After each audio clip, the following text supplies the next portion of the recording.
Ang kwentong ito ay hango sa totoong buhay.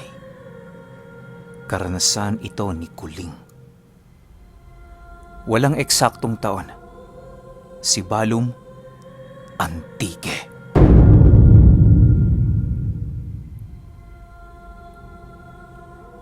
Itong mga panahong ito, nagtatrabaho bilang isang minero sa maliit na minahan, itong si Kuling. Minana niya pa ang trabahong ito sa kanyang namayapang ama. Dahil sa kakapusan ng pamumuhay, ay tiniis ni Kuling ang napakabigat na trabaho. Sa edad niyang 15, ay sumusuot na siya sa mga masisikip na butas para makakuha lang ng mga mamahaling bato na ipinagbibili nila sa mga dayuhang mamumuhunan. At dahil sa trabahong ito, ay naganap ang isang pangyayaring lubusang nakapagpabago ng buhay ni Kuling. Isang hapon habang nag-aayos ng kagamitan para umuwi, ay nilapitan siya ng kanilang foreman. At sinabihan siyang huwag na munang umuwi dahil kailangan nilang tapusin ang ginagawang tunnel sa kabilang bahagi ng bundok. Kuling, ikaw ang gusto kong maglagay ng dinamita sa loob ng bagong tunnel. Medyo masikip kasi ang butas at alam kong kakasya ka. O sige na, maghanda ka na. Utos ng foreman. Wala namang nagawa ang binata kundi ang isuot muli ang kanyang uniforme. Agad siyang pumunta sa sinasabing tunnel at nakita niya ang butas. Talagang napakaliit nito at ang tanging paraan para makapasok ay ang gumapang. Bagaman kinakabahan, ay kailangan niyang sundin ang iniutos sa kanya ng foreman. Ayaw niya din kasing mawala ng trabaho dahil siya lang ang tanging inaasahan ng kanyang mga magulang. Embalido na kasi ang kanyang ama dahil sa sakunang nangyari sa mismong lugar na pinagtatrabahuhan niya. Akmang papasok na si Kuling sa butas, ay hinawakan siya ng isa sa kanyang mga kasama sa balikat. Kuling, hindi mo kailangang gawin yan. Alam mong yan ang dahilan ng pagkaputol ng paa at kamay ng tatay mo. Wika ni Sebio, matalik na kaibigan ng kanyang ama at ninong ni Kuling ang taong ito. Ngunit sa kabila ng pagpigil ni Sebio, ay tinuloy pa din ni Kuling ang trabaho. Wala naman po ako magagawa, Ninong eh. Ayoko pong tanggalin ako sa trabaho. Kasi po, walang magsusustento kina nanay at tatay. Tugon ni Kuling. Napailing na lang si Sebio at tinapik siya sa balikat. O sige, basta mag-iingat ka sa loob ha. Huwag kang mag-alala. Dahil ako naman ang hahawak ng buton. Hindi ko yan pipindutin hanggat hindi ka lumalabas. Napangiti naman si Kuling at agad nang pumasok sa butas, bit-bit ang mahigit 10 kilong dinamita. Napakasikip ng lagusang yun na halos gapang uod ang ginagawa ng binata. At nang marating na niya ang pinakadulo, ay agad niyang ipinuwesto ang mga dinamita. Samantalang sa labas naman ng butas ay di inaasahang dumating ang dayuhang namamahala ng minahan. Halatang mainit ang ulo nito dahil ang bawat taong humaharang sa daanan niya ay hinahawi niya. Put na! Bakit hindi pa sumasabog yan? Ang babagal ninyong kumilos! Wika nito sabay hablot ng buton kay Sebio. Muli naman itong inagaw ni Sebio dahil nasa loob pa si Kuling. Ngunit itinulak siya ng dayuhan at pinindot ang buton. Mabuti na lang at natisod ni Sebio ang kawad kaya naputol ito. Agad siyang tumakbo papunta sa butas at sinigawan si Kuling sa loob. Kuling, lumabas ka na dyan. Pasasabugin na nila ang lagusan. Naririnig naman ni Kuling ang pagsigaw ni Sebio kaso hindi niya maintindihan ang sinasabi nito. Natapos na din naman niya ang paglalagay ng mga dinamita kaya agad na siyang gumapang ng paatras. Habang papalabas siya ay namatay ang flashlight sa ulo niya. Laking gulat niya dahil may nakita siyang isang makinang na bato na nagliliwanag. Mistula itong aandap-andap na baga. Malambot ang bahagi ng hukay na yon, kaya madali niya itong nakuha. At sa hindi inaasahang pagkakataon ay narinig ni Kuling ang isang pamilyar na tunog. Tiningnan niya ang mga ipinuwestong dinamita at laking gulat niya dahil isa na itong nagsisindihan. Huli na para sa kanya dahil mahigit 5 metro pa ang kanyang gagapangin ng paatras. Mula sa labas ng butas ay kitang-kita ng lahat ang pagsabog ng bahaging yon ng bundok. Napasigaw na lamang si Sebio dahil alam niyang hindi na makakaligtas pa si Kuling. Agad niyang pinagbalingan ng tingin ng dayuhang may-ari at hinila ito sa kwelyo. Minura niya ito ng minura habang walang tigil na pinagpapapalo ng tubo sa katawan. Walang yakang hayop ka. Sinabihan na kitang may tao pa sa loob, hindi ka nakinig. Wika ni Sebio, ngunit talagang walang puso ang may-ari at tumugon ito ng, Mabuti nga't hindi na natin kailangan bumili ng baboy na ipapadugo sa bago nating lokasyon. Galit na galit maging ang iilan sa mga minerong naroon, kaya nagpasya ang mga itong umiwas na. Samantalang si Sebio naman ay naiwan upang hukayin ang gumuhong bahagi ng bundok. Habang tinatanggal ni Sebio ang mga gumuhong lupa, napansin niyang tila may kumikilos sa pinaghuhukayan niya. Inisip niyang baka namamalikmata lamang siya. Alam niya sa sarili niyang imposibleng mabuhay ang sinumang masabugan ng dinamita. Ngunit nanlaki ang mga mata niya nang makita niyang muling kumilos ang isang umbok ng lupa. Dali-dali siyang bumaba at inilawan ito. Nilapitan niya ang kung anong kumikilos at laking gulat niya nang bigla na lang umubo si Kuling. Kinusot-kusot pa niya ang kanyang mga mata dahil sa hindi siya makapaniwalang buhay pa ang kanyang inaanak. Agad niya itong binuhat papunta sa isang tolda upang linisin dahil punong-puno ng putik ang mahinang katawan ng binata. Matapos niya itong linisin ay tiningnan niya kung may mga pinsalang natamo si Kuling. Ngunit laking pagtataka niya dahil ni maliit na galos ay wala ang binata. At nakita niyang may hawak-hawak itong kulay dilaw na bato. Sinubukan niya itong kunin sa kamay ni Kuling ngunit napakahigpit ng pagkakahawak dito ng binata. Maya-maya nga ay nagkamalay si Kuling. Tuwang-tuwa si Sebio dahil talagang inakala niyang patay na ito.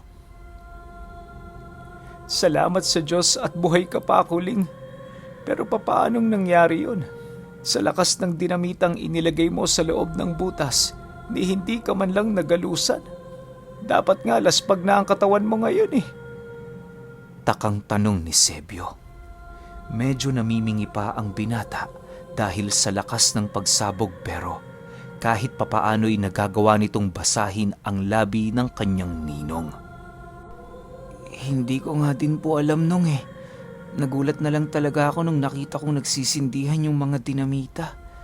Tapos parang binalot ako ng malagkit na lupa. Nawalan ako ng malay kaya hindi ko na alam ang mga nangyari. Pagising ko nandito na ako sa tolda. Tugon ng binata. Nakarating ang kaalamang ito sa mga magulang ng binata. Masaya ang mga ito dahil buhay na nakauwi si Kuling. Ngunit mahigpit na ipinagbili ng kanyang ama na hindi na siya babalik pa sa minahan para magtrabaho. Pero tay, ayos naman po ako eh. Isa pa, kung titigil ako sa pagtatrabaho, paano na kayo ni nanay? Hayaan niyo na po ako, tay. Tugon ng binata. Ngunit lalo lang nagalit ang kanyang ama. Bahala nang mamatay kami sa gutom ng nanay mo, Kuling. Basta ayoko nang babalik ka sa minahang yon. Sa oras na umalis ka sa tahanang ito, huwag ka nang babalik kung hindi mo lang din naman susundin ang mga sinasabi ko. Wika ng kanyang ama. Wala nang nagawa ang binata kundi ang sumunod. Pinili niyang maghanap ng iba pang pagkakakitaan at talagang umaayon ang swerte sa kanya dahil agad naman siyang nakahanap ng bagong trabaho. Ipinatawag siya ng kanyang tiyuhin sa bayan ng Sibalum para magtrabaho bilang kargador sa isang imbaka ng bigas. Medyo may kalayuan ito sa kanilang baryo, pero para kay Kuling, mas mabuti na yon kesa wala siyang maipakain sa kanyang mga magulang. O Kuling, makinig ka. Pakyawan ng trabaho sa bodegang ito. Paramihan ang mahahakot ng sako ng bigas. Mas marami ka mahahakot, mas malaki ang kikitain mo. Sipag lang, iho. Sa una lang yan mabigat. Kapag nasanay na yung katawan mo, baliwala ng 1 o 2 sako ng bigas para sa'yo. Wika naman ng tiyuhin niyang si Abong. Ngunit nagulat ito sa pinakitang lakas ni Kuling. Hindi niya akalaing sa liit ng katawan nito ay nagagawa niyang makipagsabayan sa iba pang kargador. Paminsan ay ipinagsasabay pa nito ang 2 sako ng bigas. Dahil sa pagtataka, ay agad niyang kinausap ang binata. Aba Kuling, unang araw mo pa lang ah. Baka hindi ka makatagal niyan. Huwag mong puwersahin niyang katawan mo. Wika ni Abong. Hindi naman po ganun kabigat yung mga sako. Mas mabigat pa din ang mga bato sa minahan. Kaya ayos lang. Kaya ko makipagsabayan sa mga kasama ko. Tugon ng binata. At matapos ang araw na yon, ay agad na silang pumila para makuha ang sweldo nila sa araw na yon. Tuwing hapon kasi ito ibinibigay sa kanila ng may-ari ng bodega. Habang pinagmamasdan nito ang mga pangalan, ay nakita niyang si Kuling ang may pinakamalaking sasahurin. Halos na triple nito ang sahod ng karamihan sa mga kasama niya. Aba teka, sino itong si Kuling? Ngayon ko lang nakita ang pangalan niya rito ah. Abong, bagong tauhan mo ba ito?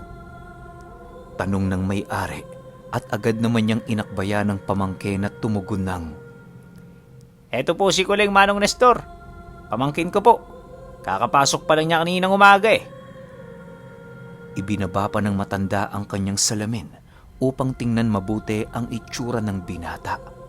Sinipat niya ito mula ulo hanggang paa at medyo napakibit balikat siya dahil napakaliit ng katawan ng binata. Hindi kaya nandaya ito sa bilang, Abong? Wika ng matanda, ngunit mismong ang mga kasamahan ni Kuling ang nagpatunay sa pambihirang ginawa niya. Di ho, Mang Nestor. Tingnan niyo po yung mga gulitan niya. Bilangin ninyong mabuti. Wika ng isang kasama ni Kuling. Para sa mga hindi nakakaalam, ang gulitan ay isang uri ng kagamitang ginagamit para bilangin ang mga sako ng bigas na pumapasok at lumalabas sa isang bodega. Gawa ito sa kawayan at kadalasan ay kinukulayan ito para madaling mabilang. Isang gulitan para sa isang sako ng bigas at 2 naman kung 2 sako ng bigas. Muling binilang ng matanda ang gulitang na nasa lalagyanan ni Kuling at nanlaki ang mga mata niya dahil halos triple nga ang mga ito. Hindi po nandadaya mga gulitan, Manong Nestor. Totoo pong nakikita ninyo. Wika naman ng isang checker na nag-aabot ng mga gulitan sa naghahakot. Aba kung ganun, kakaiba nga lakas mong bata ka. Sige na, naniniwala na ako. O heto ang pera mo. Bumalik ka bukas ha? At marami-rami tayong ikakargang bigas. May biyahe kasi tayo papuntang ibang bansa. Kaya kailangan maghabol. Napangiti naman si Kuling dahil sa natanggap na pera. Noon lang siya kumita ng ganoong kalaki sa loob ng 1 araw. Halos doble ito sa kita niya ng 1 linggo sa minahan. Pag-uwi ng bahay ay agad na ding nagpahinga si Kuling. Nakahiga na siya sa kanyang higaan nang maalala niya ang batong nakuha niya noon sa butas ng minahan. Pinagmamasdan niya ito habang nakatapat sa liwanag. Aksidenteng naihipan ng hangin ang lampara, kaya namatay ang apoy nito. Ngunit patuloy na nagliliwanag ang hawak niyang bato dahil sa wala siyang kaide-ideya kung ano ba ang bagay na yon. Ibinalot niya ito sa isang itim na tela at nilagay sa bulsa. Kinabukasan ay maagang umalis ng bahay si Kuling. At pagdating niya sa bodega ay nandoon na ang mga truck na kakargahan nila ng bigas. Napakahaba na ng pila at wala pa ang iba niyang kasama. Maya-maya pa ay dumating si Mang Nestor. Agad nitong binuksan ang pinto ng bodega. Hindi pa dapat ito papayag na simula ni Kuling ang paghahakot, ngunit nagpumilit ang binata. Sige na nga, basta wag mong bibiglayin ang katawan mo. Wika ng matanda. Masayang pumasok si Kuling sa bodega at nagsimulang magkarga ng mga bigas. Ilang oras ang nakalipas ay nagawa niyang punuin ng isang truck na naglalaman ng halos 500 sako ng bigas. Nabitawan pa ng matanda ang hawak nitong tasa ng kape nang makita niyang nagkakarga na sa pangalawang truck ang binata. Hoy Kuling! Aba maghunos tili kang bata ka. Mamaya baka mapano ka. Halika muna at uminom ka ng tubig. Makakapag-antay pa ang mga yan, iho. Wika ng matanda. Agad namang lumapit si Kuling at naupo sa tabi ng matanda. Dahil naintriga si Mang Nestor sa kakaibang lakas ni Kuling, ay agad niya itong tinanong. Saan mo ba nakukuha ang lakas na yan, bata ka? Para kasing hindi nakapanipaniwala Tanong ng matanda. Agad namang tumugon si Kuling ng, "Ang totoo, Manong, hindi ko din po alam Simula lang po nung maaksidente ako sa minahan, nag-iba na po ang pakiramdam ko. Tsaka nung nakuha ko itong batong ito." Tugon ng binata sabay kuha ng bato mula sa bulsa niya. Nanlaki ang mga mata ni Mang Nestor nang makita niya ang bato. Napatingin ito sa binata at nagwika ng, Kaya naman pala Alam mo ba na ang nakuha mo ay isang marindagit? Bihira ang uri ng mutsang yan, Kuling. Kilala din ang batong yan bilang mutya ng bundok.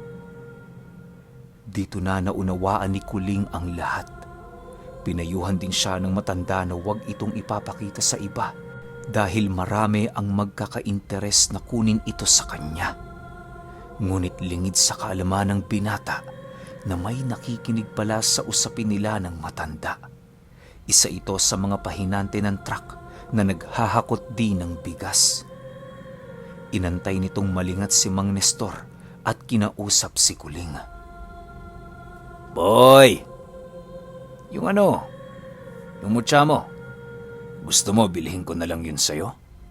Sabihin mo lang kung magkano. Babayaran agad kita." Wika nito.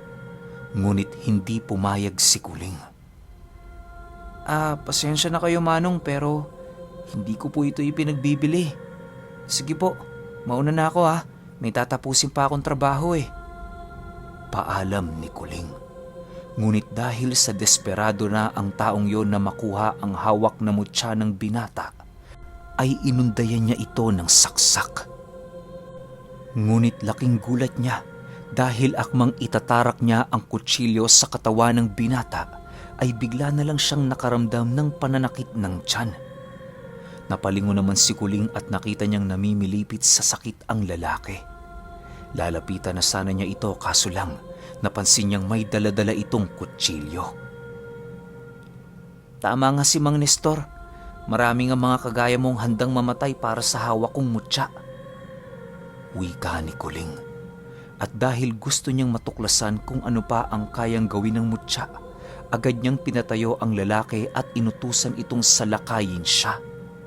Na siya namang ginawa nito at laking gulat ng binata dahil tila kusang umiilag ang kanyang katawan sa mga atake ng lalaki. Sa kasamaang palad ay nahagip siya ng dulo ng kutsilyo at nasugatan siya sa balikat. Ngunit nanlaki ang mga mata niya dahil nakita niya ding nagkasugat ang kalaban niya sa parehong parte ng katawan kung saan tumama ang dulo ng kutsilyo nito. Agad na ding tumakbo papalayo ang lalaki dahil sa takot nito kay Kuling. Lingid sa kaalaman ng binata na may nagmamasid pala mula sa malayo at yun ay si Mang Nestor.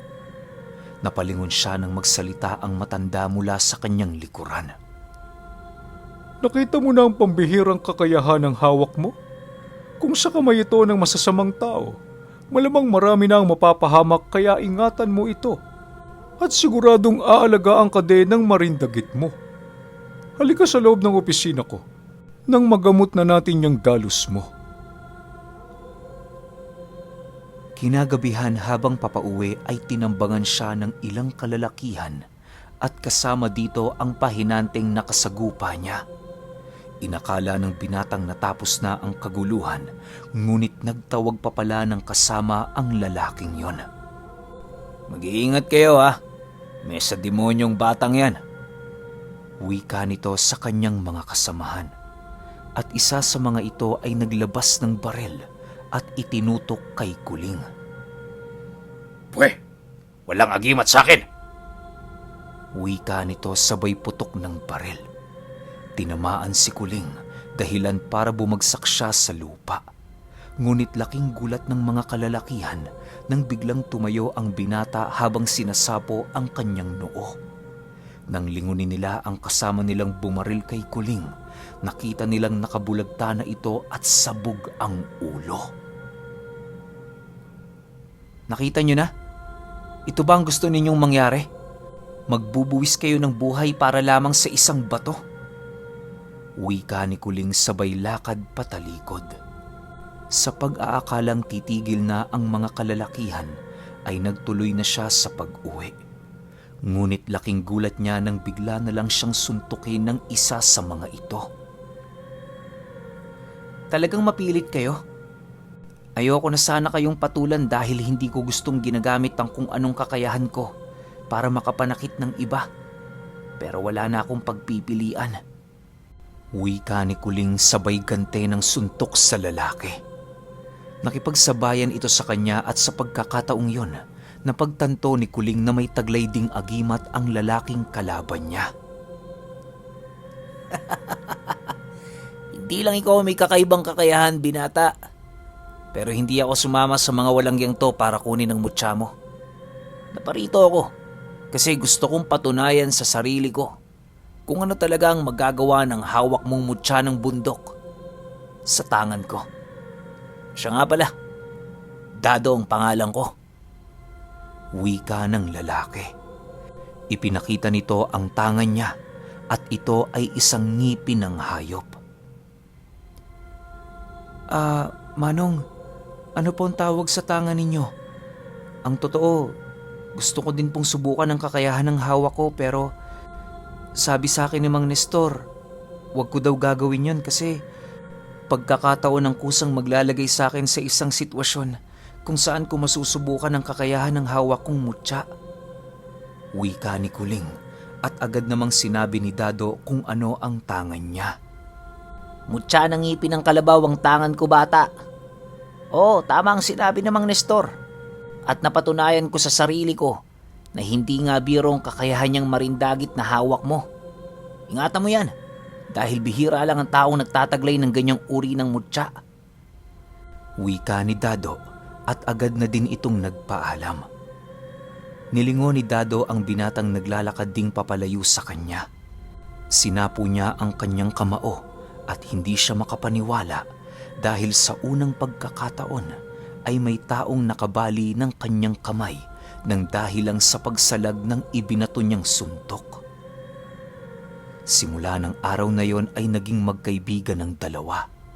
Tinuturuan ni Dado si Kuling na gumamit ng iba pang kakayahan mula sa lihim na karunungan. At ang lahat ng ito ay nagsimula sa simpleng tagisan ng mutya ng bundok kontrang ngipin ng kalabaw.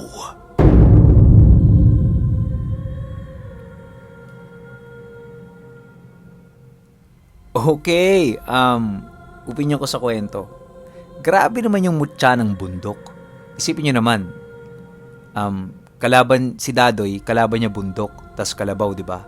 Susuwagin ng kalabaw yung bundok. Ano mangyayari doon, di ba? Siyempre, mapuputulan ng leeg yung kalabaw. Pero hindi naman sinabi kung sino nanalo sa kanilang dalawa. At saka normal din to sa mga antingero na purong kanan, yung nagsusubukan ng kakayahan nila. Para lang sabihin ko sa inyo, may mga kalulololohan ko pa. Nagsusubukan yan, lalo na kapag mga lasing na yan, nagsubukan nyo ng mutya ng saging, tsaka baon na mutya ng kampana. Yun, nagsusuntukan silang dalawang lolo ko tsaka pinsan niya. Wala nangyayari. Yung mutya ng saging, patalon-talon lang sa balikat, sa kamay. Tas yung sapak nung yung pinsan niya, ng lolo ko, sobrang lakas, talagang parang kinakalembang ng kampana yung naririnig ng mga taong na nanonood sa kanila. Pero wala naman tinatamaan. Isipin ninyo, nakakamangha. Sana may ganun pa ngayon. Kaso, siguro meron man sa mga kasulok-sulukang probinsya. Masyado na kasi tayo modern, kaya wala nang ganun eh. Ang angas lang ng kwento na to. Sana naging series tapos meron silang nakalaban, kaso wala eh. Kaya hanggang dito lang yung kwento na to. Pero kayo, kung may opinion kayo sa kwentong ito, i-comment nyo lang sa baba. Yun lang. Hanggang sa susunod na kwento. Salamat.